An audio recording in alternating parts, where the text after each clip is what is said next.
Our strategy is driven by solving customer problems, by leveraging the technology in the network, the solutions that we can bring, and the software that we deploy as a component of that. And I'm going to break it down in terms of our business priorities as we go forward. But the biggest opportunity we've had as a business is to transform ourselves from just being a box delivery, right? Sell a network, sell a router, sell a switch, drop it off. But how do we partner with customers to be able to drive business solutions that are going to generate long-term results? The network has never been more strategic to customers. It doesn't matter what industry and what business you look at. The ability to connect everybody, everything, every application to the network is becoming increasingly strategic. That makes the network a strategic asset, and our ability to deliver not just the products, but the expertise is a huge competitive advantage. Our focus is on growth and how we accelerate growth from the 8% of last year into double digits across our entire business. Right? And that focuses first on the market transitions in the business and the technologies that we see. So networking secular trends on demand continue to be exceptionally strong, as I mentioned. We focus heavily in the collaboration market and the transition and transformation that's going on in a customer environment relative to how you integrate mobility, how you integrate collaboration into simple communications.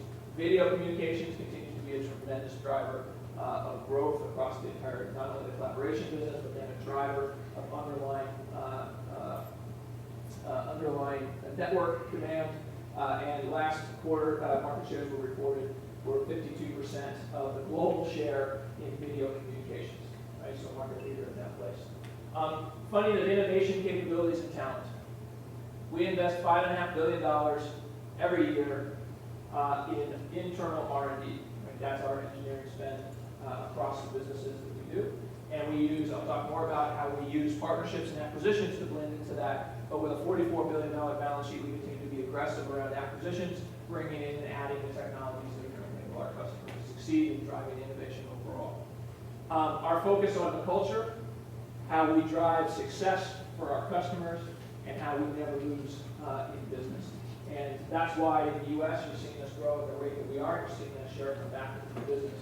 So we want to make sure that we're there with you as you approach your customers to ensure that we're able to win that business every time. And we're moving incredibly fast. Right? Market has never changed at a greater pace. We see that in financial markets. We see that in the customer markets. We see that in the technology markets. And Cisco continues to be a leader in those components. So what are the big things that we see today that are causing customers the most challenges that give us the biggest opportunity? Well, the first is around cloud.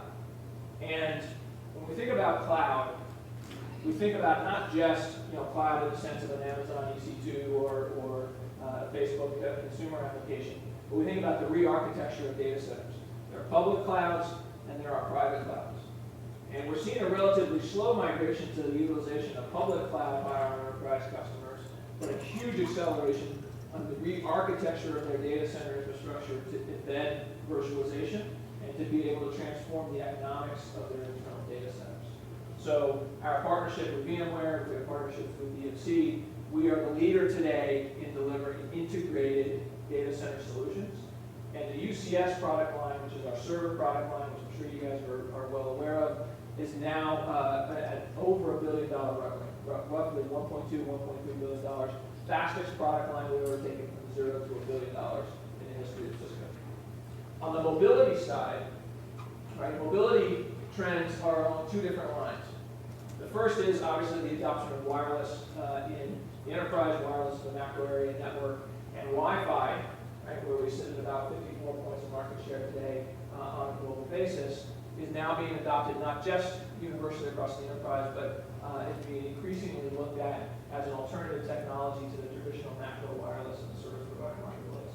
So we've been investing significantly in extending our leadership in the wireless networking space. The Clean Air product, if you're not familiar with it, in our Wi-Fi portfolio, has the market's leading capability for dealing with interference, which is an increasing problem for most of our customers. So you'll see us continue to invest aggressively there. The second component of mobility is what we call bring your own device. So it's the rapid trend in the enterprise of people needing to be able to bring in or wanting to be able to bring into their own devices, whether it's smartphones or it's pads or it's different laptops, right? Increasingly, the enterprise is not controlling what their employees bring in, and we're developing solutions to be able to take advantage of that. So when you look at our collaboration portfolio, WebEx is consistently a leader in bringing out new applications for Apple's iOS, right, both across the iPad and the iPhone. And our security solutions and our approach overall to collaboration and to the network environment is to be able to enable the delivery and support of the bring your own device food in the marketplace. And then lastly, around security. As networks become more strategic, right, the importance of security has increased, and you can continue to see, right, significant investment for us in securing the networks that are for our customers, and that extends from traditional firewall and IPS technologies across into content security and content opportunities around how we secure whether it's email content or web traffic, et cetera, with our core product lines. And we'll continue to invest in driving the network as a tool for seeing security threats to the overall enterprise. On technology transitions, virtualization, you all know about that, right? The shift to integrating virtualized compute environments, and fundamentally, right, what is a virtualized data center? When you implement a virtualized data center, you're taking a traditional server, compute, memory, storage with a backplane, you're disaggregating all those components, and the network becomes the backplane. So our investment, right, is in how that network backplane is able to enable our customers to more effectively integrate the disaggregated components. That's why we built the UCS product line. That's why we have strong partnership with folks like NetApp. Video, all forms of video communication, very, very significant trend. On the video communication side, we are seeing really that business has tipped over, right? For 20 years, that was what we used to talk about as a $0 billion business. Right? A business that had great potential. It should be a multi-billion dollar market, but it couldn't quite get there. Right? For Cisco today, that's about $1.5 billion. It's growing in the high teens to low 20s. And we see across all of our customers a huge adoption rate around video communications. So opportunities there. And then collaboration, how video integrates into the collaboration portfolio that we sell. On the competitive dynamics, speed, globalization, commoditization. So we need to be able to drive very quick response and capability with our customers on everything we do, increasing our product cycles and our technology release cycles. Just over the last year, we've updated the 6500 and Catalyst product lines. So the Catalyst, which is our campus and enterprise targeted switching portfolio, has been completely upgraded with investment protection for the long term in the Catalyst line. Not to mention launching new ranges in the Nexus line across the 3K. We launched our upgrades to our market-leading routing portfolio, as well as the cloud wars launch, which I'll talk about in a few minutes. On the globalization side, and I apologize, I'm moving very quickly. I get excited about this. Globalization side, right, clearly, globalization is affecting all of our customers, not just in terms of how they operate their businesses, but where our competition is coming from. Right? And the ability to connect with suppliers, with distributors, with partners on a global scale, and leverage the collaboration technologies that we bring has been a huge move in those players. And then around commoditization, right, and how we provide differentiated products so that our customers can generate return. And increasingly, the conversations I'm having with enterprise customers are less with the technology side of the business and more with the business side of the results that they want to generate from the technology that they're embedded. So our ability, and we're making a significant investment in advanced services, in what we refer to as architectures, and that's the ability to bring solutions to the marketplace. And we'd love to work with you to make sure that we're giving you the tools to connect to customers and talk about how the technology investment they make can improve their competitiveness on a global scale. So let me pause for a second, and I'm going to talk now about the innovation agenda, about our 5 priority businesses, right, and a little bit of depth on some of those. I will try to talk a little bit slower so you can interrupt with questions that you have, so feel free to jump in at any point. We have pursued in the company's history what we call a build, buy, partner, and integrate strategy. So we do internal investment around innovation. I mentioned 5 of investment, 20,000 engineers on a global scale every day come to work to build and improve our products, over 10,000 patents and accelerating, et cetera. So continued commitment into the investment around innovation and leading the market transitions that are occurring in the businesses that we participate in. Acquisitions. So we have done, in history of the company, about 145 roughly acquisitions. And we continue to use acquisitions as a significant tool to enhance and expand our platforms. In the last quarter, we've done an acquisition in the collaboration space, we did an acquisition in management and orchestration, and we did an acquisition in the video space, all supporting our core priorities. And with our balance sheet strength, we're going to continue to lever that tool, and I'll talk and show you a slide here in a minute about where our acquisitions historically have lined up into the businesses that we're investing in today. Partnerships. Very key component of our strategy is to look at the core versus context in our competencies. What do we have competency in, and where do we need to enhance those competencies? Right? In terms of how we interface and work with customers, we've always been highly committed to the partnerships we have with the channel players like yourselves, right? And not building competitive services and enabling you to be successful and driving success in that business overall. The other place we play strongly is in technology partnerships. Talk about the NetApp partnership. In the case of Citrix, we also have a really strong partnership relative to VDI, virtual desktop. How many of you guys are getting any input from customers today looking at virtual desktop?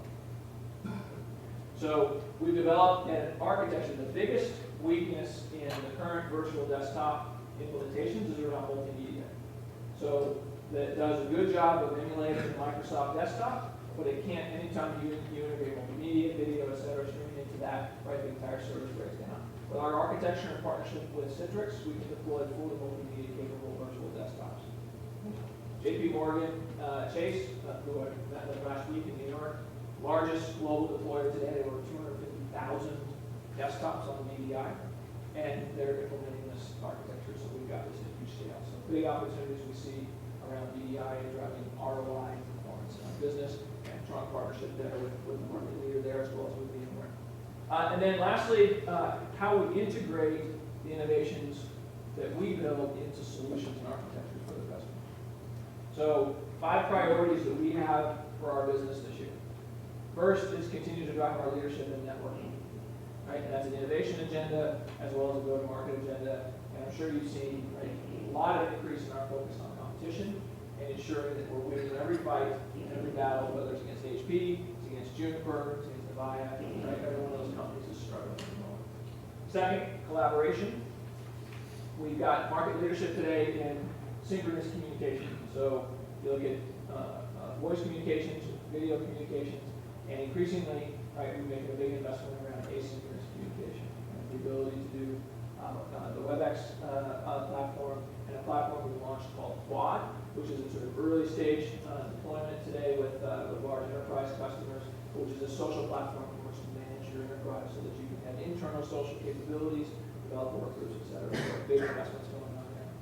Data center virtualization and cloud.